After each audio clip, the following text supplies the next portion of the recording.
Shivpur विनयन रक्तकला part 3 अतीत की यादें। कालीपुर गांव का उत्तर छोर, जहां धरती खुद भी मानो सांस लेना भूल चुकी थी।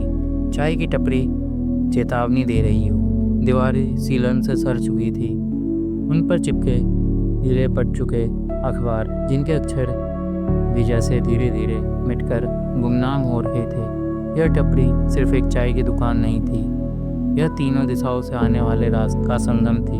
पहला रास्ता सीधे शिव मंदिर की ओर जाता था, दूसरा रास्ता कालधारा नदी की ओर मुड़ता था, वह नदी जहां हर अमावस्या और पूर्णिमा को मौत की परछाई तैरती है। एक किनारे पर भूतगढ़ और दूसरी ओर कालीपुर। तीसरा रास्ता शिवपुर रेलवे स्टेशन से होता हुआ घने जंगलों में घुस जाता, ऐसा इलाका जहां दिन के उजाले में भी परिंदे उड़ना छोड़ चुके थे। टपरी के पास ये तीनों रास्ते मिलते थे, मानो कालीपुर, भूतगढ़, शिवपुर और जंगलों का डर एक ही चाय में घुलकर सांस ले रही हो। उस दिन बारिश थमने का नाम नहीं ले रही थी, हवा में सीलन की गंध थी और कुछ और, जैसे किसी पुरानी राख में छुपी जली हुई हड्डियों की महक। एक बल्ब छत से लटक रहा था, रह रहकर टिमटिमाता हुआ, जैसे डर से काँप रहा हो। कोने की मेज पर मनोज, देवा, आरव और जावेद चाय के कुल्हड़ पकड़े बैठे थे। सिगरेट का धुआं हवा में तैर रहा था, लेकिन आज उसमें तंबाकू की नहीं, मौत की बू थी। मनोज चुप था, लेकिन उसकी आंखें बोल रही थी, डर, दर्द और एक दबा हुआ सच। उसने सिगरेट का एक गहरा कस लिया, फिर कांपती आवाज़ में बोला, 1 साल पहले कुछ लोग आए थे जो शिवपुर के गड़े खजानों को निकालना चाहते थे। गांव वालों ने रोका, लेकिन उन्होंने किसी की बात नहीं सुनी और अंधेरी रात में खुदाई शुरू कर दी। जो अंदर गया फिर कभी वापस नहीं आया। सबकी निगाहें मनोज पर टिक गई। सुबह उनकी लाशें मिली, नदी के किनारे, आधी जली हुई, लेकिन खून की एक बूंद तक नहीं थी, जैसे किसी ने उनकी आत्मा तक निचोड़ ली हो। बिजली कट गई। टपरी के बाहर हवा की सरसराहट तेज हो गई। मनोज की आवाज़ भारी हो गई, मेरे भैया और भाभी, राजन और सविता, वो भी ऐसे ही मारे गए। पूर्णिमा की रात, नाव डूबी नहीं थी, उन्हें कुछ और गहरी खाई में खींच के ले गया था। उसकी आंख भर आई, फिर वह फुसफुसाया, उसने मेरा सब कुछ छीन लिया और अब वो वापस आई है। आरव ने मनोज के कंधे पर हाथ रखते हुए, लेकिन तभी मनोज ने उसकी तरफ देखते हुए कहा, आरव, तुझे याद है ना, तेरी माँ को भी उसी ने मारा था। आरव का चेहरा जम गया। रीवा कांपते हुए बोली, लेकिन आरव तो कहता है उसे कुछ याद नहीं। मनोज गहरी सांस लेकर कहा, मुझे सब याद है, जैसे कल की ही बात हो। मनोज अतीत की यादों में जाता हुआ।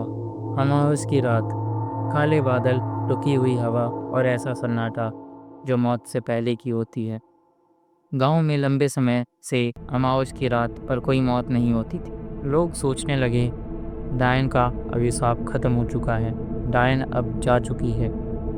गांव के बुजुर्गों ने फैसला किया कि अब हर अमावस्या और पूर्णिमा की रात को हर घर से एक दीप नदी में बहाया जाएगा, जिससे वो डायन वापस ना आए। लेकिन उस रात कुछ अधूरी आत्माएं जग गई। मनोज और आरव शाम को खेल के घर लौट रहे थे। आरव गिर गया था, उसके घुटने पर गहरी खरोंच आ गई थी, खून बहने लगा।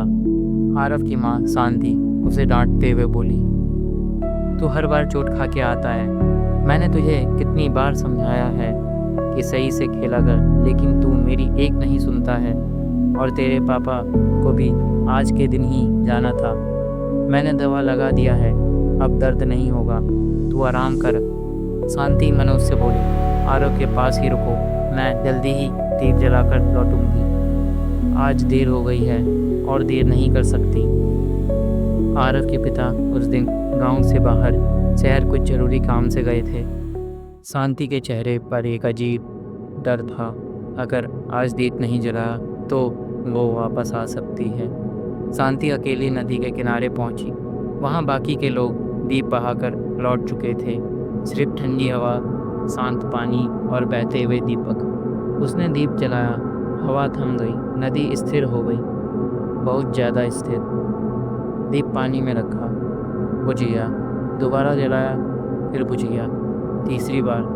तभी नदी के बीचों बीच पानी फटने की आवाज़ आई, मानो किसी ने अदृश्य पर्दा फाड़ दिया हो। नदी की सतह हल्का हल्का कांपने लगी, फिर बीच से फट गई। पानी में गोल गोल भंवर बनने लगा। उनके बीच काला अंधेरा फैल गया। उस अंधेरे से एक साया उभरा, जिसके इतने लंबे बाल, इतने लंबे कि वह नदी के ऊपर फैलकर बहने लगे, गीले उलझे हुए। लेकिन उनमें एक अजीब सी हरकत थी। हर लट मानो जिंदा थी, सांप की तरह पानी में लहरती, फिर हवा में उठकर किसी दिशा में झपटती। धीरे धीरे वो बाल और ऊपर आए, और जैसे ही धुंध हटने लगी, एक चेहरा सामने आया। चेहरा पीला और गल चुका था, आंखें दो जलती हुई चिंगारियों जैसी। शांति स्तब्ध खड़ी थी। उसने ऐसा दृश्य कभी नहीं देखा था। उसका दीप हाथ से गिर चुका था, लेकिन उसकी नज़र हट ही नहीं रही थी। और तभी पानी में फैले वो बाल अचानक उछल पड़े, मानो किसी ने उनमें जान फूंक दी हो। कई लटें हवा में घूमती हुई सीधा शांति की ओर बढ़ी। कुछ ने उसकी कलाई लपेट ली, कुछ उसके गले के चारों ओर लपट गई, और कुछ उसकी कमर कसने लगी। शांति छटपटाने की कोशिश की और वो चीखना चाहती थी, लेकिन डर के मारे उसकी चीख भी गले में ही रुक गई। उन बालों का वो गुच्छा उसे खींचते खींचते पानी की गहराइयों में ले जाने लगा, जहाँ कोई आवाज़ नहीं पहुँचती और कोई वापस नहीं लौटता। अगली सुबह जब गांव वाले नदी के किनारे पहुंचे, गांव वालों ने लाश देखी। वह गांव के सरपंच प्रताप सिंह की बीवी शांति थी। सिर फटा हुआ, आंखें पूरी खुली हुई, लेकिन उनमें सिर्फ एक अधूरी घबराहट थी। कोई खून नहीं, सिर्फ एक गंध, सड़ी हुई राख की। मनोज अतीत से वापस आते हुए टपरी के अंदर एकदम सन्नाटा। बल्ब झक्का। जावेद की सिगरेट हाथ से गिर गई। तो वो फिर लौट आई है। रावी की कांपती आवाज़। मनोज ने सिगरेट का कस लिया और बोला, हाँ, रक्त कला लौट आई है। जावेद हकलाया, लेकिन वो ऐसा क्यों कर रही है? कहाँ से आई है? मनोज ने गहरी सांस ली और सिगरेट की आखिरी कस लेते हुए, ये किसी को नहीं पता, लेकिन मैं पता लगाऊंगा। क्या मनोज डायन का सच जान पाएगा? क्या शिव मंदिर का छिपा हुआ रहस्य खुलेगा? कौन थी वो, और क्यों रक्त की प्यास लिए लौट आई? जानने के लिए सुनते रहिए शिवपुर की डायन रक्त कला।